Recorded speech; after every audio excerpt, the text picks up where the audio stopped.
If you don't have time to do this webinar, just go to the show notes. I already answered all these questions with links. So if you want to follow along, you can click the link in the show notes. It should say August 4th show notes. I think I did get that far with it. Forgive the misspellings. I did not have time to go through it. I see that Google is telling me I've got all kinds of misspelling, so I'm seeing the red underline. So sorry about that. I would like to plant an orchard soon, but go back and forth on how much space to devote to it.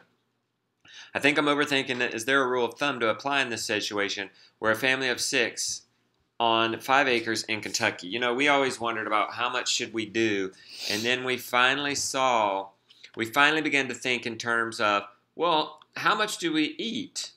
Or in the case of an orchard, how much applesauce do we want? And then figure out how much apples a tree produces.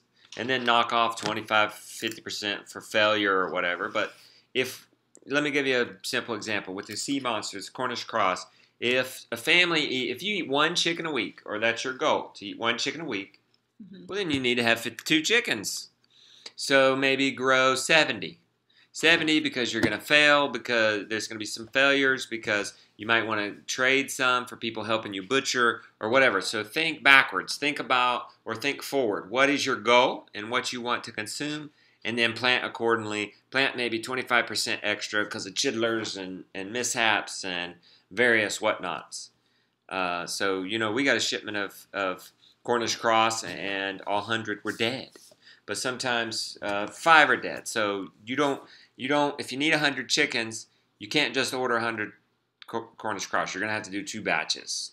One batch of 50 and another batch of 75 or something. Well, yeah, because I mean, the year we did it, was it 16? Are you still trying to print that? I'm still trying to print okay, it. It's okay. If you can't print it, it's okay.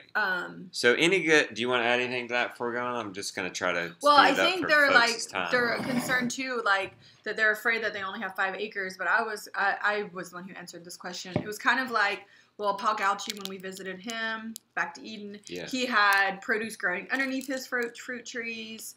Because of the way he prunes them, so he was able to like multi-purpose it, or plant your trees far enough apart that you have grass paths and you can run your meat chickens through them, or even your egg layer chickens through them, or whatever. So don't just be like, this is the orchard and only orchard stuff can go here, but like put a entertaining space in the middle of your orchard so that you can, you know, use that and sit in the beauty of it. You know, there's just like a lot of different things to think about. It doesn't just have to be like, this acre is the orchard, this acre is the pasture, this acre is our garden. Like intersperse it all together. And is kind of the thing is, we as a family only eat 15% fruit, so we're not going to have a big old orchard. 15% of our diet is going to be fruit, so we're not going to have a big old orchard. So don't get caught up in, I've got to have an orchard, I got to have chicken. Don't grow an orchard if you don't eat a lot of fruit or need or want a lot of fruit. Don't do it. Any good egg recipes to get kids to eat more? I was hoping maybe we would have linked our egg recipes there, but I don't know what you said there because you answered this one in the notes. I didn't know we had egg recipes, I guess.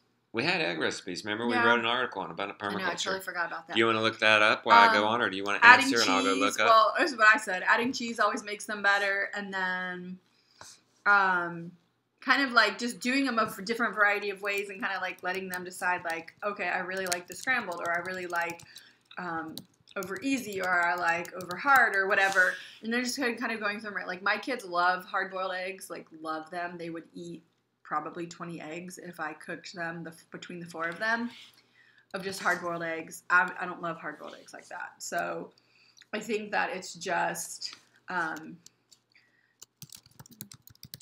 super doing a lot of different ways. Like one of my kids likes this way and another kid doesn't, you know, so it's just kind of just figuring it out. Guess what, guys? I'm adding the recipe link to the show notes, second question on here.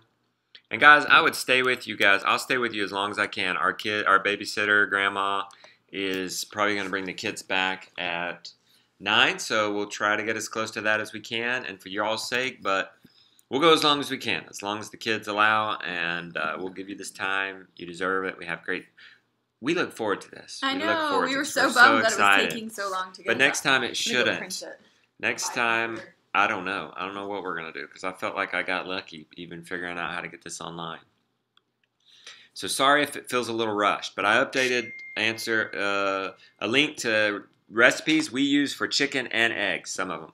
Can we talk about egg handling? Before we got chickens, I did all the research, analysis paralysis, and noticed the spectrum of belief and practices regarding safe egg handling, collecting, storing, and use, what's true and what's necessary. I don't know. Rebecca's probably got some insight on that. We collect the evenings we collect eggs in the evening. We just go out there with an egg basket. I don't think we've ever washed it. We bring the eggs in. If they're not poopy, they go into egg containers and they just store on our shelf. And they can store for 4 weeks. We eat them within 2 days. And we just keep putting the fresh ones behind. If it's best practice to go ahead and wash, for us to go ahead and wash them. You need to wash them before you use them, and then wash your hands before you go cooking. But we wash them and then put them in the fridge because some people call it, what is it called? It's called the bloom, or God's goop, as some people call it. There's this goop bloom that goes over the shelf. They're not in the fridges like here, okay? So, but we are not health professionals.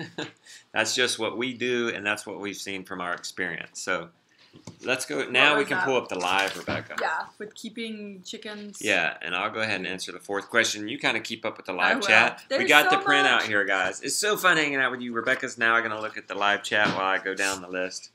How many pounds of food scraps do you give your chickens, your pigs? Do you just guess at how much it weighs? How do you make sure they have rounded nutrition? I think general rule of thumb, half a pound of food scraps per chicken, and unless it's just half a pound of lettuce, you don't want to feed just a half pound of lettuce. You also want it to have some protein in there. A lot of times food scraps lack protein, so in some cases I'm guesstimating and adding a little bit more grain if needed, but I weigh it out at first. What is a half a in our food scrap bucket, what is a full bucket, how much does a full bucket weigh generally? 12, 15 pounds or whatever. And then I can kind of go by that for a while. And then periodically, again, I might measure it again. And then you also have a good sense of just picking it up.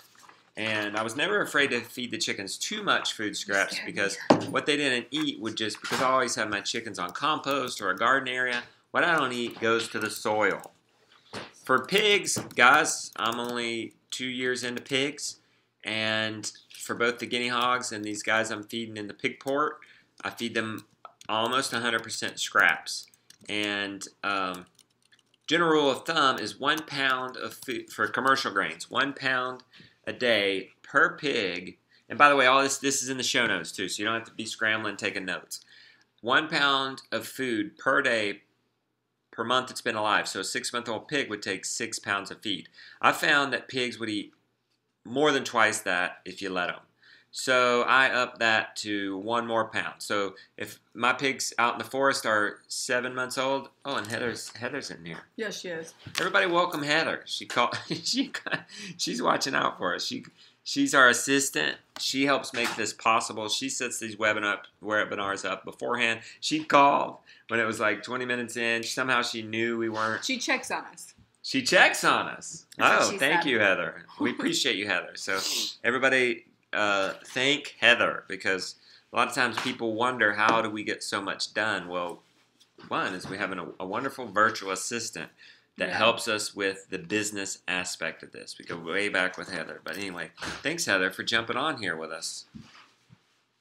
We should talk kitchen reno for Heather's sake, since she's been watching our videos lately, since it's that kitchen reno stuff. Anybody want to talk kitchen reno? There was a kitchen reno question, so we should maybe jump to that. But anyway, with the pigs, for food scraps, I would say then maybe 25 to 50% more with food scraps, because it's not as formulated. It's various things. I would err on giving them more than too little. except for guinea hogs. I heard you can give guinea hogs too much, but the other pigs are more restrained. So I'm probably giving my 6-month-old pigs in the pig port who are getting just scraps probably 7 to 10 pounds of food. So whatever percentage more that is. I'm sorry I don't have such a clear number like I did on the chickens on that one, as I am just beginning. And there really isn't a lot of information on it out there either, so I'm sorry. So I would say, to be safe, 25 to 50% more than the recommended pound per day per month they've been alive. So just check out the notes to get more, make that more sense. So hang in there, guys. We're going to talk kitchen reno. It's in one of these questions. This person has. Have you Why all? don't you name them? Benjamin Cripps. Benjamin. Have Thank you you, ever Benjamin. all kept? Have y'all ever kept bees? Am I not in frame? I guess you're not. Are we- Somebody said that. There. That's I better. feel like I keep tilting it. Damn, that's kind of cool. We're going to have to learn. Percent no additives. And we may not be able to find that. And we may have to end up finding time to do the bees. Yeah. So we're trying. So then he says, I have $400. What can I do best to make money on the homestead? I like that. $400. Make money on the homestead. That's tricky. I don't know. That one. I know how to make money online, producing content surrounding what you're doing on the homestead. So, and we're going to talk about that because you guys have a lot of questions about us working from home and making a living and whatnot with entrepreneurship and online marketing. So I would say take that $400. I want to say I got my start by I got my huge start by a mentor gave me the book 4-Hour Workweek by Tim Ferriss. That's a great start.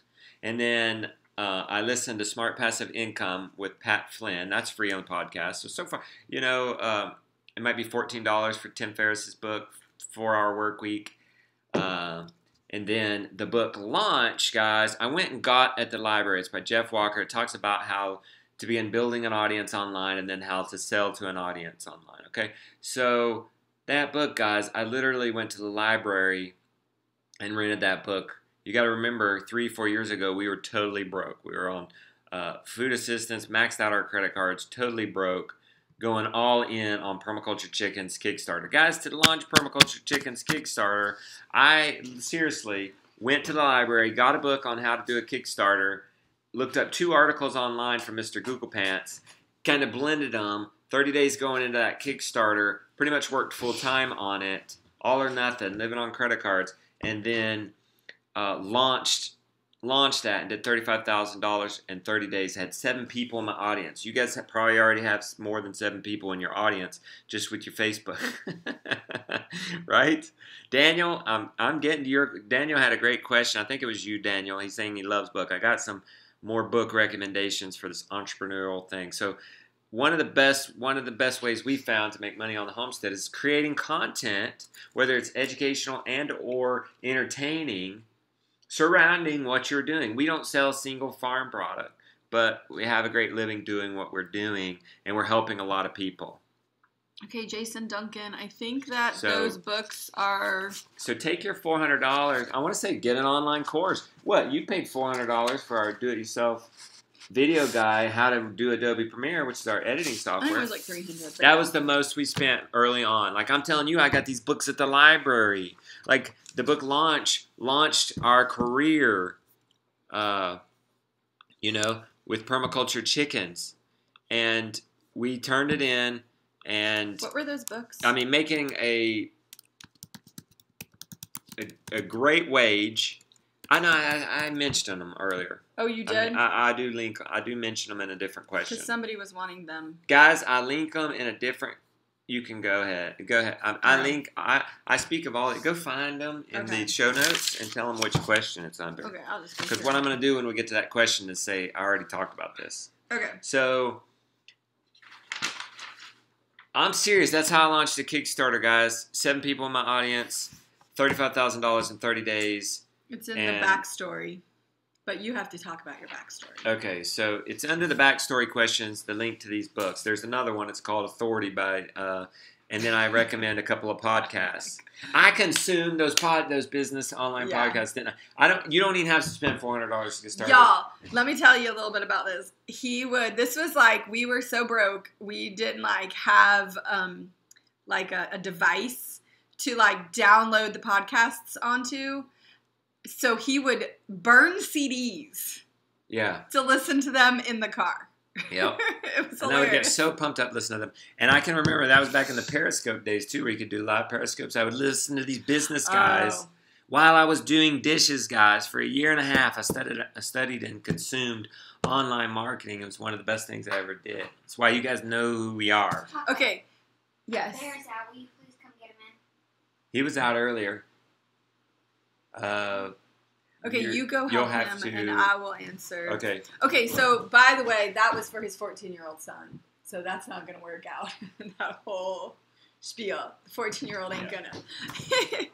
Okay, so, sorry. Justin has to go and get Bear in. And I'm going to make sure that I am in the frame. Okay, great, I am. And then, sorry, he can really talk a lot about that because he loves that stuff. But I think that beekeeping would be really good for your 14-year-old son. Art from Art and Bree, he grew up keeping bees. Their family did that, and that was one of the things that he did. Where I guess I'm assuming he made money from it. I'm pretty sure he did. Adam Link, I wanted to say that I'm glad that you recognized the lighting in the room. So anyways, I wanted to go since Justin's gone, and I have a question here from Daniel Rizza, and it's something that I love to talk about, which is home birthing. And I'm not going to get graphic or anything, so y'all don't have to worry about all that. I'm going to just answer that. I'm going to find that question. Okay. Did you guys have the kids at home? We'd be interested in hearing more about that. If you're willing to share, no kids yet, but Wise Traditions has us thinking more. And that is from Daniel Rizza. And so I had my first child, Jonah, at the hospital, and it ended up turning into emergency C-section, which I went under general anesthesia for. And so I wasn't like there for when he was born, which is kind of sad. But when I like came to and, you know, got to think about the whole process, I was like, yeah, I don't think I want to have any more hospital births, just because the way it went down, it was just, they didn't listen to me, and they wouldn't do anything that I was asking. And I feel like at one point that had I, been able to do what I wanted to do, which it wasn't like going against medical. They just wanted me to stay in the bed. And I was like, can I please get out of the bed? And they're like, no, we want you to stay in the bed, which isn't a big deal. But anyways, I ended up just deciding that I was going to have my next child, Josiah, at home, and I found an amazing midwife, and I love her motto, and this is almost over, I promise. Her motto is, the mom needs to birth where she feels most comfortable. So if that's at home, then that's at home, and then if it's in the hospital, that's in the hospital. And I go by that, and that's what I suggest to everybody. Where the mom feels most comfortable is where she needs to have home birth. And then also, the other thing is that I would also highly recommend finding a qualified midwife, not just somebody who catches babies at home, but like is actually trained and has all the things and is only going to take low-risk pregnancies. If you have any sort of risk, you need to go to the hospital, and that is my whole spiel on home births. So I hope I didn't bore anybody. Let me look at the all guys muted at this point. Thanks, Adam. I feel like that was it. And Benjamin, I hope that you do turn your son loose on some entrepreneurship. Justin was 16, and Daniel also asked this question about his backstory. So he worked at Walmart. He got a job at Walmart when he was 16 years old, and his feet hurt. He hated the hours, and when he got his first paycheck, he was like, what? This is like nothing for all I've done. And so that was when he was like, that's it. And he leased his dad's mowers and started his own business. And then that's when actually we met. He tried to convince me to quit my job, which I was just working at like a local restaurant as a hostess. And he wanted me to quit my job and come work for him. And my parents said no, they wouldn't let me do that. And he wanted me to ride the lawnmower so he could string trim and get more jobs. And so, anyways, that's kind of like the backstory on that. So, set up your 14-year-old with lots of good entrepreneurial books and get him started early. Because, yeah, I mean, and then that's literally, Justin has been an entrepreneur. We worked at a group home for 14 months in 2005 and 2006. And that's literally the only other time he's worked for anybody else. So, yeah. So anyways, I just want to say that it would be really awesome for a parent to support their child in maybe, being an entrepreneur. So not one that births cows and kids. Yes, Adam, you actually want a child midwife. Although a cow midwife probably would be really good too at it. And Laura added, an experienced doula is an invaluable in a hospital delivery. Yes, if I ever had any more children and had to have a hospital birth because of complications, I would 100% get a doula. 100%. Because like when I had my surgery last year, I just like asked them to just like clue me in on what they were doing before they gave me anything and all the things. And they kind of treated me rudely in some respects, just because I wanted to know, like, I just wanted to know, like, what they were injecting, why, what was it for, so that I could say yes or no. And so that is, like, crazy to, like, be in labor and then having to, like, ask and be, like, telling them, no, I don't want that, or I want to do it this way. So anyways. All right.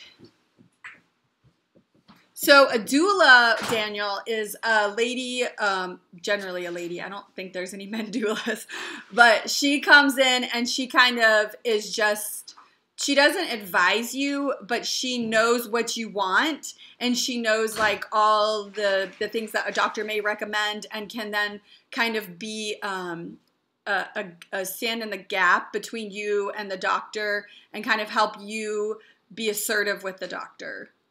Or the hospital, depending on all of that. Yes, Ken, it is an if. It is an if. Let's see. I'm sorry. This is hard to keep this all together, y'all. You guys are a lively bunch today. I did want to say congrats to John on their home birth. That is amazing. Let's see, go down. Thank you, Jesse. It was crazy, but I am super thankful that Jonah was okay, and that, me having to be under general anesthesia didn't affect him when, as he was being born and stuff like that. I mean, it's crazy sometimes when I think about that birth experience. But my last 3 at home were amazing and totally made up for the insanity that was my first birth. So let's see. A doula is like a coach and advocate. That's a great way to say it, Crystal.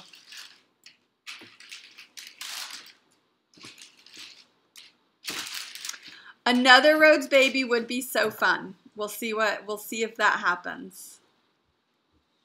Good night, Diane. Wow, John, you guys had a doula and 2 midwives. That's awesome. I love my midwife. She is like a second mother to me. When I need advice, or if I'm like unsure, especially medical, just because she raised 7 children herself. She had 7 children and raised them. And then she's also a nurse. So sometimes if I have any questions, I'll call her and be like, I don't know what to do. And she's so great. And I just love her. Yes, Chelsea, it's so true. Birth trauma is so, so, so real. Okay. So let me look back. Okay, so I covered the backstory. I covered the home birth one. I will cover this one, which was, where is it? The kitchen reno. Justin wants me to cover the kitchen reno. Someone asked. The pop comes through. Yeah, he did. He's back there. Yes. Okay, I want to know how much stress is involved in a kitchen remodel. Seems like it can be a pain in the butt. Yes, 100% pain in the butt. I've been talking about renovating our kitchen for probably 5 years, and it just got to the point, like with our countertops, the grout was like missing basically, and it was just unsanitary. So I was like, okay, we have to do it. And actually, we started trying to do the reno back in February, but lines got crossed, and we thought someone was coming, but then they weren't. And then when they, blah blah blah. So it was just kind of like a long nightmare, and that hasn't been as bad as like the biggest stress. I put it down here. The stress is having a temporary kitchen, and then just like not knowing where anything is. Like right now, there's like things that are missing in my daily kitchen routine that I like cannot find. I don't know where they're at. I'm hoping that we uncover them whenever we like take apart the temporary kitchen, or maybe they got shoved in the guest room again. I don't know. So, yeah, I think that it's going to be great once it's over, and I'm really excited. But this whole process, like, I really was like 1 week. I wanted it to be over in 1 week. Of course, like, I added a ton of things, so, it didn't happen in 1 week. So we're going in week 4, and hopefully by Tuesday it will be done enough for me to, like, get in there and, like, scrub all the things. And then, like, I still have, like, a little bit of painting here to do in there. I have to, like, treat the counters, the butcher block countertops, and then of course move all my kitchen back in. So while like it's done on Tuesday, I still have like a ton of work to do before then. So anyways, all right. You guys are just having such good, yes, so many decisions that like I never thought about. So check Mr. Brown's shoes for the missing stuff. I really should check his shoes. It's crazy. It's crazy. So, okay. No kitchen reno can be done. Now, okay, it could have been done in 1 week had I not added a bunch of stuff like I did. I think we could have been close. We probably would have been like 1 week, 2 days. But yes, I added a lot of stuff. I really did. A little too much. I'll do this one too. This is the last question. Can you tell us more about mastitis? So many books out there say dairy is bad for us because it contains pus. And now I see you squeezing pus out of her udder. Can you shed a little light on this? So the chunky stuff that's coming out of her udder is not actually pus. It is like lining of the udder. And mastitis in a cow is basically the same as mastitis in a human. And I had a lot of experience with mastitis with my children. And the thing is that it's safe to drink the milk, like it's not pus. And so I will tell you what I found online. So it's leukocytes, which are somatic cells, which when we did the California mastitis test, you squirt the milk into the thing, and then you add the drops and you swirl it, and the somatic cells are what show the positive. So that is what is you're seeing a squeeze out. And then as far as like dairy and like what people say about it containing pus and stuff, there's a lot of thoughts out there, and so it's hard to know. You have to really read and know. I know that our cows, there's no pus or blood in the milk. I know that that's like a big thing that people say. And so it's really a personal decision. Also, the conventional dairy is fed some questionable stuff. Like a while back, I read an article that like farmers were feeding Skittles to their cows because they didn't have enough money for like feed, and they were getting this for free, I guess. So that's kind of like a little sketchy on like, because what the cow is eating is what's going to be in its milk. So Skittles, like, I don't know. But then also, like, the homogenization and the pasteurization isn't great for you. It's very inflammatory, and actually raw milk is considered anti-inflammatory. I'm not trying to change anyone's mind because everybody has their own, they have their own ideas about this. I'm just trying to let you know what I've learned in my readings. So I feel good about us drinking raw milk. I don't let my kids eat, like we don't drink pasteurized dairy or homogenized dairy. Right. We used to not too long ago, but I was laughing we don't. at the whole conversation Sorry. about Mr. Brown's shoes. Everybody likes to see Mr. Brown's shoes get found. But somebody wanted to know, Laura, has anyone tried Tubes & Co.? This one has tried Tubes & Co. for makeup. Yes. And she needs a safe foundation. Okay, so Tubes & Co. is amazing. Emily is my friend.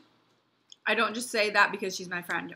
I really believe in her products, and she really has tried hard to make a safe product. So whenever I'm wearing makeup, I'm using Tubes & Co. I don't use the liquid foundation because I find that the powder does a well enough job and of covering for me, I feel like. But they do have a good liquid foundation as well. You can order samples, and so go ahead and do that. Get some samples from her. She also has a Facebook page group, so you can join that and ask questions, and I highly recommend it. So somehow if we guys lose you, we're sorry. We do have a big rain event going on. Sometimes we lose our internet due to that. Rebecca, go down the list right here. I'm glad you guys said while she looks for the next question because I don't know what you've covered. I know. Do you have a pen? I can mark off a pen. Mr. Brown's shoes. Thank you for mentioning that because sometimes I think I'll get it. You do that. when I go to make a vlog, I'm thinking in stories. So every good story has a character that wants something. I'm the main character, so I want something. And every good story then has obstacles to overcome to get what the character wants. So oftentimes I leave the shoe bits in there because if I want to go move the chickens or set up the garden or milk out Flossie, but I gotta find shoes, that's an obstacle.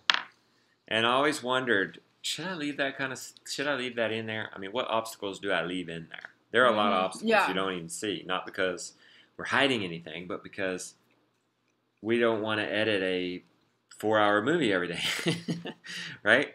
So anyway, if you've X'd it, does that mean you've answered it? Correct. Okay. Have you ever seen? So it's raining. Grandma's not going to bring the kids while it's raining, so we have a little more time here. Have you seen? I know it's time. It's like 9 o'clock. If any of you have to go, I understand. I know Part-Time Permies has a live show on right now. I don't know if she came tonight. Did she? Is Adam being cheeky? He told me Adam, that. Are we going to have to put you in timeout? He told me that I had romantic lighting because I shut off the light back there. Yeah. And then he also said that when I was talking about the home birth, he's like, all the men have it muted. Oh, I know. Skip through that. I should have. I think with this new live stuff, we can start doing 2 different screens. When you go talking about home birth, I should put up a... I know. I realized, like, I was getting into it, and I was like, dang, I need to, like, cut this down. This is like a homesteading webinar, not a home birthing. Yeah, I need to cut this down. Yeah, you ladies. After party. Talking about birth. Don't get me started talking about birth. Don't get me started about entrepreneurship and business. Look, we all know Mr. Brown is the lead. Oh, okay. That's good for me to know and remember. And, because it's hard to figure it out because Mr. Brown is sometimes the obstacle, but he is also the character. So it's a little bit of a complicated story we tell every day because, and sometimes I'm the obstacle. The hero himself is the obstacle. But anyway, have you ever seen signs your chickens weren't getting proper nutrition? I already ate that. I already did that. When they were eating primary compost. I didn't know that. I guess I didn't. So, no, I mean, you could check. If you wonder if they're eating enough, you can check their crop at night. It's this bulge to the right of their neck, their right side, you can see if it's filled up at night. And if you do it right, if you do it Carl Hammer right, like feed 600 chickens on nothing, on no grain, he's only using 5% food waste. And the rest is compost. There's animal biota in that, but I would say you would have to have a rotation of 4 piles of compost, 3 yards each, continue rotating them out every week.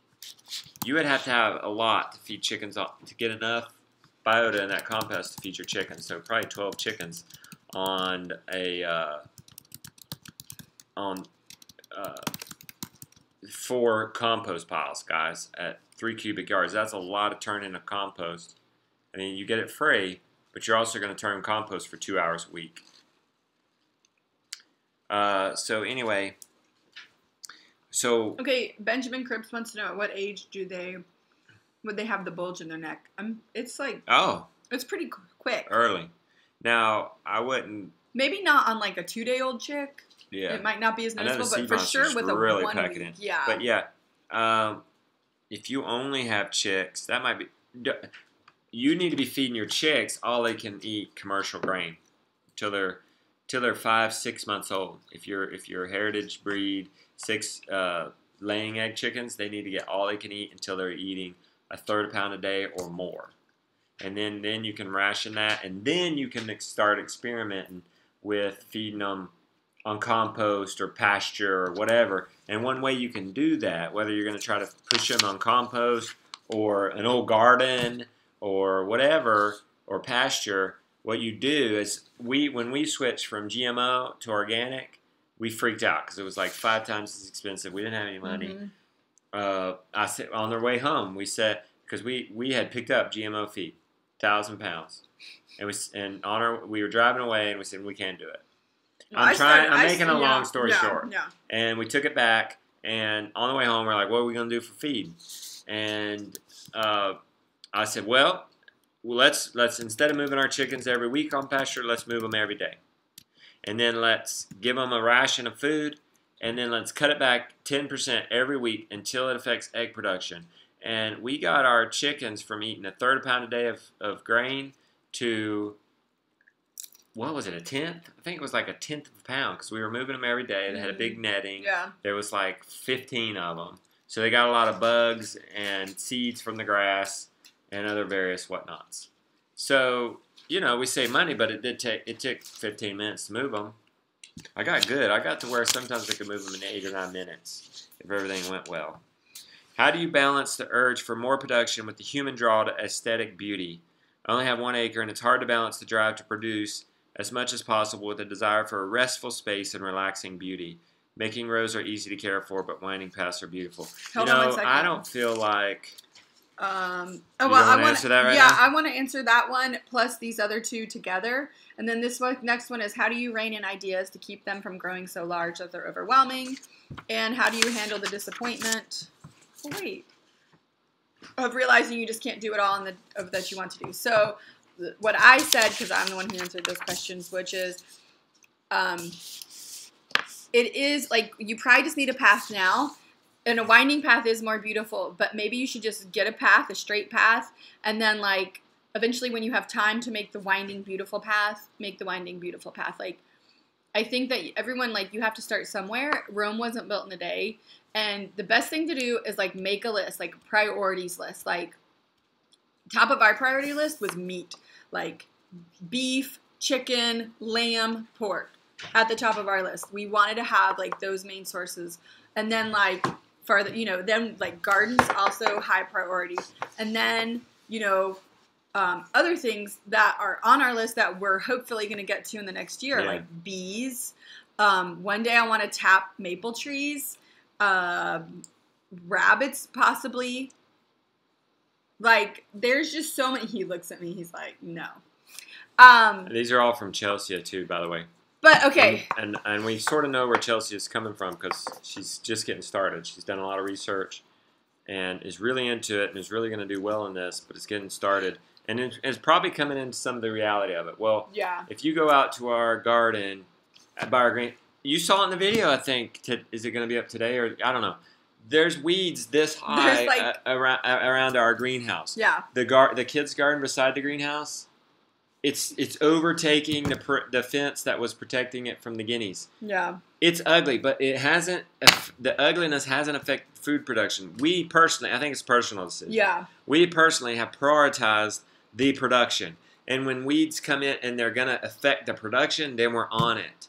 And what has happened is if you're doing an animal garden miracle, or you're mowing behind cows and pastures and moving them every day, it looks beautiful as it is. We haven't, I'm going to give you a reality check here. We Good don't night, have Tina. time to look at our farm and say, "Oh, this is so beautiful and relaxing." No. It just hasn't happened. If we go out on our farm, we see all the work that needs to be done. Yeah. Fortunately, we find joy and happiness in that work. Yeah. Like when I was out there helping you this morning, I really didn't want to come in and even eat I breakfast. know. We didn't want to. We didn't want to come in. We just wanted to keep working. And you didn't. You got to stay out there. Yeah. And I had to do the domestics. Yeah. I think that what it is that you just have to, like last year we were really slow. We didn't have all the things last year. We were trying to, but we didn't have them all. But this year, like my health has improved greatly, and you know, we do have Anna, so like Anna is helping us inside, and then I'm like an extra person now. Like I'm actually getting stuff done that we couldn't get done last year. So I think like you just have to know that there's always going to be something to know. But like we're excited because like we're at a place though where like our systems we have them mostly in place, but now we can like perfect them and do the beautifulness. Yeah, but like it takes years to get there. It's not like you're not going to build your barn and your greenhouse and it's going to look all beautiful that first year. Like, I have to remind myself that. Yeah. Every day. Everybody say it with me. Every day in every way, I'm getting better. Look closely at our vlogs, guys. You hear the music, you hear the romance, you're seeing mostly our good side. Look closely at the vlogs, though. When I'm going out there to the burnt to make the swill for the pigs, look around. It's a mess. Yeah. There's junk everywhere. Look at us when we go into the basement. Look at us when we go into the loft to the cool room, okay? It's a junk hole, okay? It's embarrassing. We're getting to it. But first, we're going to feel that cool bot, and then we might organize something out there, right? So that's just where we are. I do want to give you a reality check, though. Farm's hard work. You gotta like work. When we had that day yesterday where we went out and did the chores by ourselves, and it was a beautiful morning. It was foggy, and it was quiet, and it was just us. We weren't just, like, frolicking around in the field. No. Skipping and saying, woo! And wrestling and kissing and smooching. What were we doing? We were maybe going a little slower with our chores. You were holding the camera. I was freed up a little bit. So, and we enjoyed the beauty. You took time, and the video's uploading right now, and you said, "Oh, isn't it so beautiful out here?" So, I think it's the work environment. Like, isn't it cool? Like, if at work you had an office that had a view, that had nice people. This is our work environment, and when you do it right in this way, where you're moving ruminants every day, where you're growing animal garden miracles, like that soil we turned today. Pulling that tarp up and putting those beds together and it just looks absolutely beautiful and amazing. Yeah, but like I planted lettuce seeds out there, and now I'm like, oh no, there's all this rain that's coming down. Is it going to wash them away? And am I going to go out there tomorrow or in a week when I go out there and see if my seeds washed away? Or am I going to have a whole bunch of lettuce at the bottom of the hill? Yeah. And then I'll have to replant it. She says, I appreciate your honesty. I'm learning how to find joy in the grind, but it's so hard. It's not my natural instinct in that way. The homestead is really growing on me a lot. Okay, so it's not your natural instinct. Totally, I agree. So there's a book called The Power of Neuroplasticity, and it is all about how you, like, retrain your brain to think a certain way. And it's, like, not cuckoo science. Like, it's legit. Like, our brains are made this way. And it's a really good book. It's by Dr. Shad Helmstetter, and it's helped me a ton. One thing that's helped me a ton that I got from an Instagram account called The Holistic Psychologist. It's future self journaling, and so it's like what you see yourself in the future, how you want to be. And I can tell you, I've been doing that since January, and I can go back in my journal and look at my entries in the beginning and be like, wow, I've come a really long ways. Just in the way I'm thinking about myself and thinking about things in general. So anyways, I hope that encourages you because you can do it. You can do it. We got a lot of questions to cover. We have so many questions. So and Laura said that this is a fun webinar. Okay. What is this? We haven't answered this? Because we're on this one.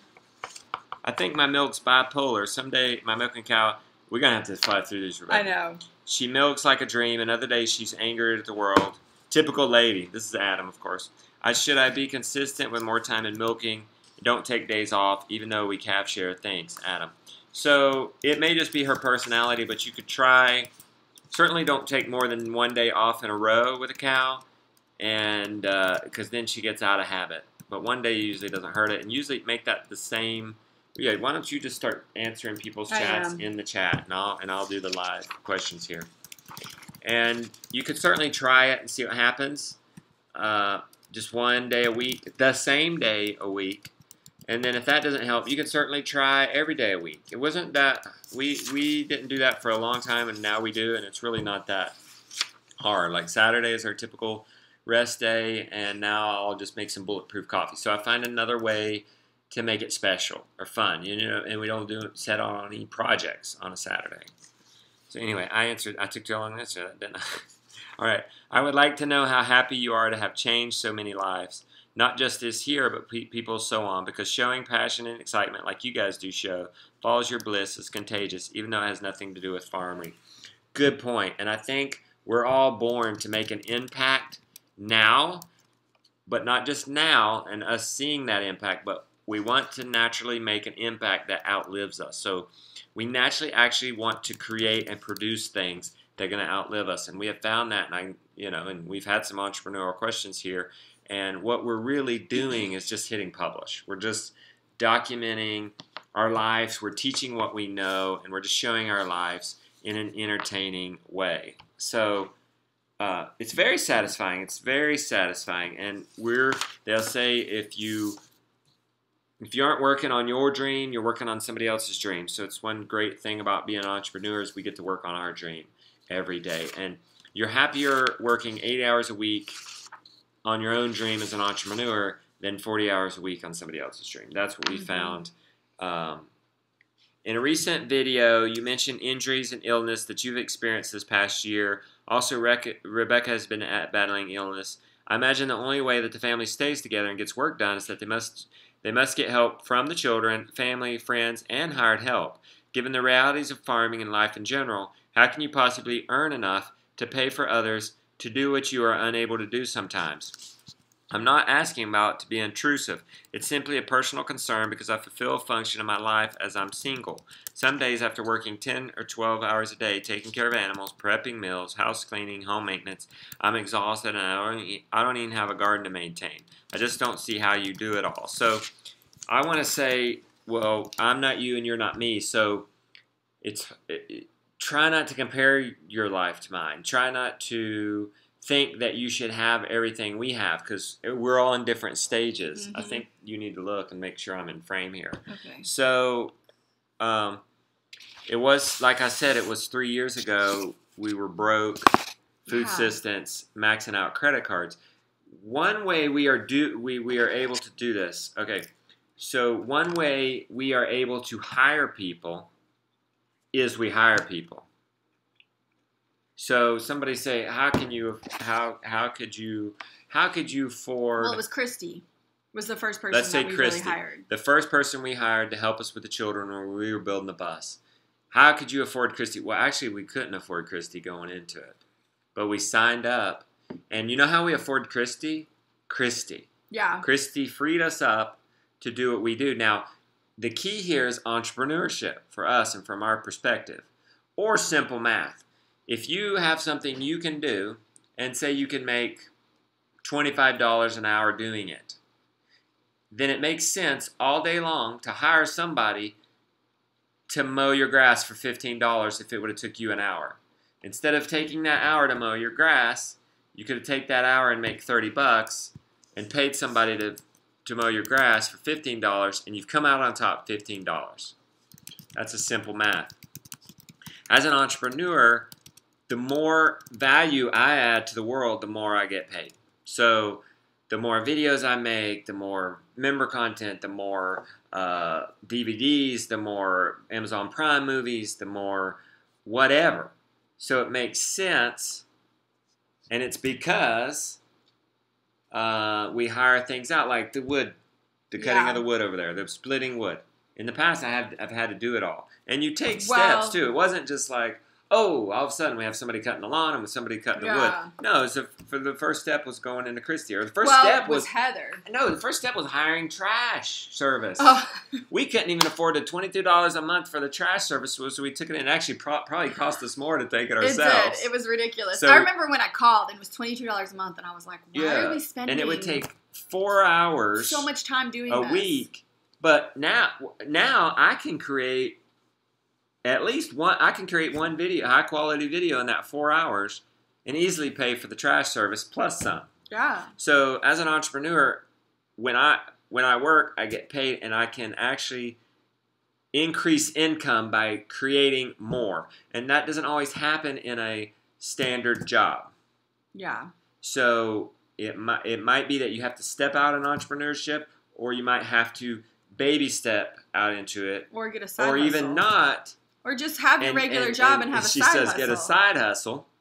And this person though is not ready for a side hustle because they're already working so much. No, she's very tired. So, But I think that like just take some pressure so off when yourself. we hired Christy, we were both like, we really need. I mean, honestly, I don't know if we could have done what we did in those 6 months without Christy. Yeah. No. Like we The just American we Farm couldn't Tour have, the Great would not American have Farm happened. Tour. Without Christy. Yeah, I mean, But we earned money from doing the Great American Farm Tour to pay for Christy. Yeah. You see what happens? and then when we came home, I was so sick, and we just brought Christy right in because we were like, we need help. I'm like Yeah. a hot mess. I can't do this, and so we brought her in. But then, like, you know, it was very short term, and then it was kind of like we knew that we needed to hire somebody else because I was still sick, and so then we found Anna. Yeah. And she started off 2 days a week, and now she's 4 days a week. But that was a process, you know, like, but her just coming 2 days a week, like, relieved me so much of, relieved Justin so much, because then he didn't have all the pressure on him to do everything. So anyways, Yeah. it's been crazy, and it's super humbling to be able to have people work for us. So let's say you want to become, maybe you're not going to be just like this crazy jump off the cliff, max out credit card, serial entrepreneur like us. I don't recommend that. Have we told the story yet? Because somebody asked about it. I think Daniel asked about our story of did. how we transitioned. And but you it was told the him about working backstory. for Walmart? Yeah, I told Okay. him about that. So if you could just get on, let's just do another example. If you could get online and be a virtual assistant, okay, and get $30 an hour, $25 an hour, $25 an hour, you could do, and there's work available, you could do more of that if you outsource some of the other stuff that didn't cost as much. Laundry, or somebody to help cook, or somebody to come help watch the children for a half a day, or whatever. So anyway, I told you, you get her started on home birth to get me started on business. I We're not know. gonna. I said that. Bobby Doxy says the vlog he did last week, I think was the name of it, on When You Lose Everything. I thought Justin is Mr. Rogers of permaculture. Aw, I was like teary that. watching you. Love your transparency. I mean, we really do try to be transparent as possible. Obviously, we can't like share everything because there's as with everything, you just can't share A everything. couple of people got cheerful. What was that movie? When You Lose Everything. I don't know what that means. Oh, was that Adam's story? That might have been Adam's story. You guys, that was inspired by Adam. He's here online right now. All he needs. You guys got it in last week's webinar, like 2 weeks ago. What Adam talked about it. What? Sweaters and a bow tie. Somebody also said I was the Bob Ross of homesteading. Which Bob Ross, if you don't know, is that curly-haired, You can read it. puffy-haired guy that does those paintings and those old probably PBS shows. You want I'll some? take it. I'll take Will Rogers, or no, who? Mr. Rogers. Mr. Rogers. Watch that documentary, by the way. That's great. So another thing I did as an entrepreneur is I studied on other entrepreneurs and read business book biographies. Like what's the name of the book I'm reading right now? It's so inspiring, but you would never Tim think of it Ferriss? as. No, it's about a UFC Oh, The guy. Pact. I found this book at a used bookstore. It's called The Pact. It's about a UFC guy. I don't even watch the UFC, but we don't have time to watch nothing. But No. I'm reading this book, in the bath, taking the Epsom salt bath. You know, that's the thing too. Stack functions. If we take an Epsom salt bath for your health, take a book in there and not just a la-di-da book. Take something like The Pact in there. That's gonna get yourself out of this world and see this dude's dedication and vision. And you know, he wanted to be the state wrestling champion, so he started writing it out on his paper. His name, state wrestling champion. Well, I don't want to be the state wrestling champion. But that's like the future self-journaling. I want to have, I want to be a successful permaculture shepherd. With these 5 sheep come in or whatever, right? Yeah. So anyway, how long do chickens butchering process take? Does butchering heritage breeds take about the time of sea monsters? Heritage breeds are a hair harder than sea monsters because sea monsters are bred to be easier to pluck. And I think general rule of thumb is you could probably pluck one by hand by yourself in 15 minutes without a plucker. You can easily pull off a lot of feathers, but then you just got to nitpick a little feathers. And heritage breeds can be a little bit harder to do that. So I'm going to say 15 minutes. I would say how much extras come out of the butchering? Blood, feathers, organs, and guts. So about a pound per chicken of blood, feathers, and guts. Maybe 1.25 pounds if you're counting blood and feathers. We pack, the blood gets mixed 1 part blood to 10 parts water, puts on the garden. Feathers go in the garden as mulch. Organs and guts go in about 2 to 4 pound bags. And that's what we feed to the pigs when we're low on scraps. I'm trying to look to see if we're low on scraps, but I should have actually fed them guts today. But we had a guinea we had to cull, so we just fed them the guinea. How much wood chips are you going through with the pig port? We've used 8 cubic yards, and we'll probably use about 8.5 total cubic yards. That's 2.5 dump truck loads of wood chips. So 1 foot layer is what we started with, and that's 4 cubic yards if the port is 10 foot by 12 foot area. So that's 4 cubic yards, and we've only added 4 more since the beginning. So you're going to need 8.5 total. So to do pig port properly, you're going to need quite a bit of wood chips, but really not that many. Even if you have to buy them for $50 a load, $150. Because guys, I'm growing. There's going to be 300, let's say 200 pounds of meat from each hog. There's 2 in there. That's 400 pounds of meat at 10. Let's say it's $10 a pound bulk. That's $4,000 worth of meat. Yeah. So there again, there's easy math, guys. If you can grow $4,000 worth of meat, and let's say your feed costs half that, $2,000, you have $2,000 to spare. Is it worth it to buy wood chips if you have to at $200? Yes, or it's not possible, and you're still coming out handsome. Anyway, sometimes you just got to do the math, guys, and leave the emotions out of it. For the pig port tenants, I see you exercising them some. I like that you call them tenants. I know. Guys, sign your names to these questions next time. I don't say that anywhere, so I'm not blaming you or anything. Sign your names, and then I can address you by name and see if you're here. For the pig port tenants, do you think that you could avoid exercising them if you had a bigger pen, and is that exercise necessary? That exercise is absolutely not necessary. I think I've walked them maybe 3 times. It would probably be best practice to walk them every day, just like it's better for you to get exercise. I've thrown rocks in there. I throw whole raw squashes in there so they kick it around, have to work for it a little bit. I feed them twice a day so they exercise. I could inoculate this pile a little bit more. I could mix in a little bit more green, a little bit more cow manure, and get this pile a little hotter, and then they would stir. I've been experimenting with just throwing grain just in the mulch to just encourage them to till for it. And that has helped. And that's helping it break down the compost and it's giving them some exercise. Do they have to have it? No. But is the meat going to be a little leaner? Yes. What we don't want is these massive fatty pork chops that are about to burn our house down. Right? That's what we don't want. So, anyway. What is your breeding plan for your chickens? The only chickens I'm breeding are the Icelandic chickens. We have the prize rooster we picked out. Adam says put a treadmill out at the pig port. You're funny. He's the cheeky one. He's also thinking about moving to Maine. I'm telling him Why are you going to Maine if there's North Carolina? Wife wants to move to Maine. Yes or no?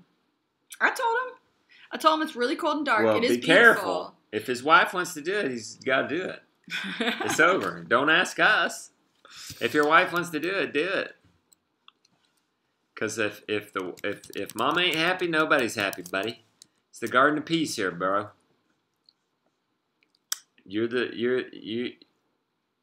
So, what breeding plans? Okay, so I have a prize. I picked out our best rooster from a flock we bought online when we come home. We found them on Facebook. Okay, they want to talk about the fire. They're all talking about the fire. Well, you chat with them about the fire. I'm going to answer this poor person's question. Okay. Who wants to know about you guys are trying to hog the show at the fire. I knew I probably lit a fire. Well, so you go put that fire out in the chat. You're fine. And I'm going to answer this poor person's question who asked this question beforehand. Okay? I hope they're online. Are you guys online about this? Okay, hold on. I gotta say this. I have to say this about shoving me out of the way. I am. I'm shoving him out of the way. The fire, y'all. I feel like it was made more intense in the video. It wasn't that crazy. Like it was crazy. It was crazy. We didn't have any of that crazy music playing in the background. I think that adds to the drama. And then you see people in the background just kind of sit and chill. That's kind of the hair of the pole in the plot. I know. Like everybody was just kind of like sitting over there watching. Like my niece Faith, she was just like... There was no intense music playing? No, there was no intense music playing. I feel like the vlog made it crazier. But anyways, it was crazy. We have not purchased a fire extinguisher, but we haven't really used the grill. I do have a fire extinguisher, though, if we need it. But I am buying a box of salt and baking soda for underneath the grill. Not you. And I Oh, you want to go answer it. Okay, I'm going back to this poor person who wanted to know about this breeding. So, the rooster. Poor person. We picked him out of a number of them. The best one, the nicest, the heaviest, the most. I don't know if I went by beauty because I'm more interested in egg production and meat, and a rooster that's not going to claw my kid's eyeball out. So. And then that's the one we picked out in the spring. We had a jerk, and we didn't breed him. We picked out him, the nice one, and we put him with 4 of our best hens, 5. We probably should have done less because we had plenty of time. Like, the less hens, the better. Like, we had this one, like, super mama hen that she was heavier. She was had a really moist vent, meaning she was going to give a lot of eggs. She had really far width between those bones in the back. I should have a member video about this or something. What are you laughing at? Y'all still talking about the fire? So anyway, we selected breed, and we picked out a few of the best hens and the best rooster and put them together. And those are the eggs we saved. And we put some under a broody hen, and we put some in an incubator. And now we just introduced, 10? Jonah, how many we put over there? 10 or 12? I want to say like... Rebecca's giggling about the chat. You guys are like cut-up students right now. Look at all these emotions. I'm going to call y'all out. Or you see, okay. I know. All right. Hey, Becky, we've only got 1, 2, 3, 4, 5, 6, 7, 8, 87 more questions. How much we already answered that. Oh, we answered that. Okay. We only got 3 more questions. So more like 33. 3 more. We're going to get through it, guys, no matter how long it takes. Daniel, I have to say, because he said that if we hadn't seen the fire, it would have burned our house down. You know what? Who saw it? My mom. Because we were sitting there joking about it singeing Justin's hairs, and she's like, y'all, and we look, and then we're all like, oh my gosh, this is crazy. So yeah. Thank God my mom was standing over by her mailbox getting her mail. Okay. So, what's your secret to being so patient with the kids? I should say I only show you 20 minutes out of 24 hours. No. I don't know where I got it from, but I want the kids to be with us all the time. I just love it. I love it. I hate it sometimes. I love it. Mostly love it. It's a pain. As Decker said, one of our friends, kids, you love them to death, but they do not make life easier. No, they don't. Especially in the beginning. Now, Jonah, he's getting up there, and he's starting to make life easier, but he's 11. And we still have problems and we still get pushed in our patience. So don't think I'm this perfect dad. He's not. But don't think I'm this perfect husband. I'm totally not a perfect mom or wife, but we try. I mean, we definitely try, and we know when to say sorry. The secret is saying sorry. That's the secret. That's the secret. Yeah. I can't tell you to dislike being with your kids or bring them on because I don't know if I can't. You can't force that. You like it and want to be around your kids. Yeah. If you don't. I happen to want to be my kids, and they've been with me since they were born in the ergo, 6 months old on my back. Even before on then. the farm. Even before then, you were. And if we were to have another baby, as soon as it could hold its head up, it could probably go on my ergo. It would probably go on my ergo, wouldn't it? Oh, yeah. Okay.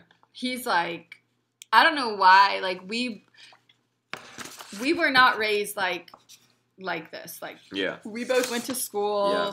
Like, we went to preschool. Like, we weren't with our parents all the time. Like, our parents didn't let us sleep in the bed with them. Like, I don't know where we got this idea that we wanted to parent like this. So, one of the secrets, I guess, is plant more.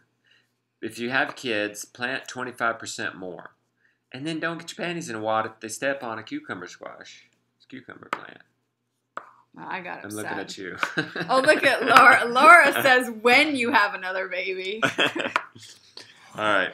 Maybe Jonah could carry the new baby. They're for heckling Justin. us for a baby. Jonah, there he said it. Jonah. Another baby. We didn't say for sure. We didn't say it's for sure. Jonah? What? Would you carry another baby? If we had another baby? In an ergo? How much would it weigh? Babies are little at first. If it's like 9 They're pounds, like 9 pounds. Yeah, he's going to carry if it's 9 pounds. He's a thoughtful guy. He's not going to promise anything without getting the numbers. I don't want to carry a 20-pound baby. That's hilarious. Okay, 2 more questions. Thank you, Claire. Now we're having fun on this webinar. We're all gonna have to go because we all have responsibility. We all gotta go get up. I know. I have to go to bed. The cows chickens have to be let out. So, when you were getting scraps from your co-op, did I do this? Feeding your chickens 100% on. No, you haven't said that one. How much scraps per day? No, I did. I sort of answered that. I think.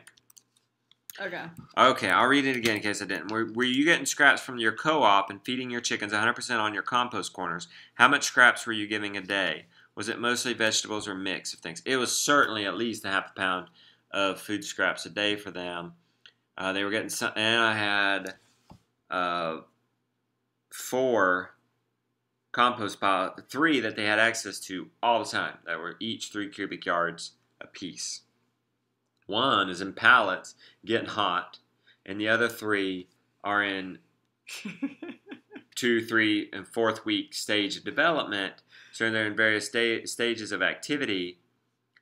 And I think I had, 20 chickens in there? You are cutting up again, and do you care to share with the rest of the class what's so funny? Jonah wants all the facts before committing. Jonah would put that baby on a strict diet. Someone said it's a valid question. Gotta love Jonah. So practical, so analytical. Jonah is very practical.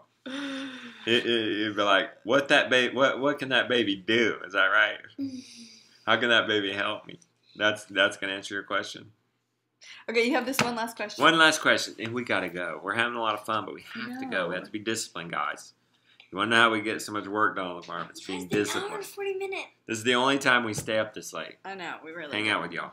Have you ever used the root stout gardening method? For those that don't know, from what I understand, root stout is like one of the original proponents of what I'll call mulch gardening. So using mulch in your garden, whether it be wood chips or straw or I don't know if she'd like hay or leaves or whatever. I have used the Back to Eden method pretty much to the book. I watched that movie. I got so excited. It's free on Vimeo. Back to Eden method. And it's the concept of using wood chips. Now, what I think mainly has happened now, after the farm tour we came back, and we started wanting to kind of go back more towards a market style or Elliott Coleman style organic garden, not so heavy in the wood chips. One reason is because we didn't really have a lot of success with wood chips. We gave it a good go. We did it textbook. We did it so long. We got 80 inches of rain that one year. Yeah. And it just absorbs it, and then you're growing mushrooms in your wood chips. We don't like mushrooms. So we get 40 inches of rain in a normal year. Mm-hmm. And I feel like in some ways we're too moist for it, but we never had real good success. I feel like it was drawing nitrogen out of the soil. It takes time for it to get established. I've been to Paul Gauchi's Back to Eden, one of the foremost leaders in this mulching garden movement, and it is legit. I've eaten his apples. Oh, I've seen his garden. The it's produce absolutely was beautiful. amazing. It's more beautiful than the movie. Oh, yeah. It's amazing how he just He's been grows doing it potatoes under apple trees. 30 years. And his apple trees are just wonderfully pruned. He gets 12 inches of rain a year. I think it was 18, but yeah. Okay. Close. So we almost get 4 times as much. 2-3 times as much. So anyway, but that's not really why I went away from it, guys. I think we could have made it work. Not in our swamp front yard. That needed to be raised beds. That was a good decision. Amazing decision. Because regular market garden or Back to Eden garden, roosted out garden would not have worked there. It's too moist. That's the runoff for the water. We had to raise the soil. So really why I did it is actually for you guys. Because, one, not everybody can get a hold of mulch. Not everybody can get a hold of wood chips. Most people can't. Certainly not for free. And then it's a lot of work to try to plant into that. And we still use it. We do use it in your flowers and your herbs. And actually it's doing really good. Isn't it? Mm-hmm. So what happened? Why is that doing really good? But why couldn't we grow because vegetables I think it's in it? so boggy. That And area is higher also- up. It's not in the bog. You also were putting like 20 inches We put way of too wood much chips on Okay. my garden. So let's go to the second reason. Nature wants to be covered. Cover crops. Cover crops anybody can buy. You guys could buy them from Johnny Seeds or So True Seeds and order them to your house. And I'm trying to develop the Animal Garden Miracle. We're working on it. It's probably going to take years. But I want to incorporate my own system. You know, J.M. Fortier has a system. Curtis Stone has a system. Back to Eden has a system. I want the Animal Garden Miracle. A formula that anybody can easily use. Mm-hmm. Put the animals here then. This long. Take them out. Plant it. Put down the tarp. You know, we're leaning towards the silage tarp. So right now it's going to be animals for a short period. And then cutting what they didn't get. Then putting down silage tarp 2 weeks. And then planting either the veggies or a cover crop. Okay? And then to prep the cover crop down, putting the animals back in it because it's an edible cover crop for animals. And covering it with the silage tarp and then planting behind it. So I'm working on that, guys. It's going to take time.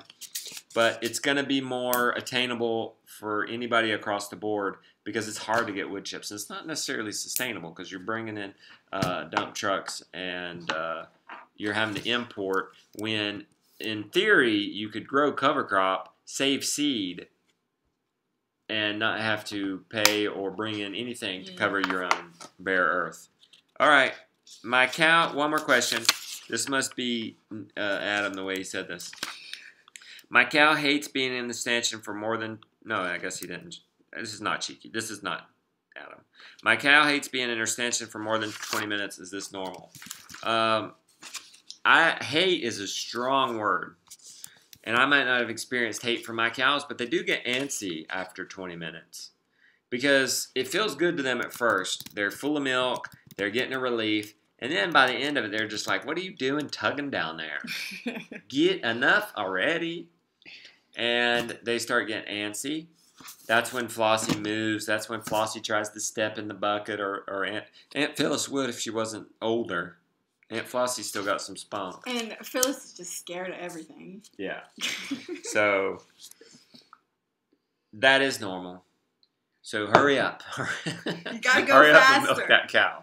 Get a kid helping you. Yep, get a kid helping you, Jonah says. Okay, we got to go, Becky. I think that's We're all the like questions. 45 minutes over. We are. So we had fun with you guys. We did. I'm going to have to be the uncle, the responsible uncle here and say, Everybody go to bed. I don't know how to end this. Now that we're on this new software. That's ridiculous. Seriously, guys, I don't know how to end this. Okay. All right. Good night. We had fun. Oh. I think you might push. Wait, hold on 1 second. Go. Do you go push this red What if button? you hit that button? What do you All right. take this? Do you? Why don't you hit that? Or that's just your window. Oh, this.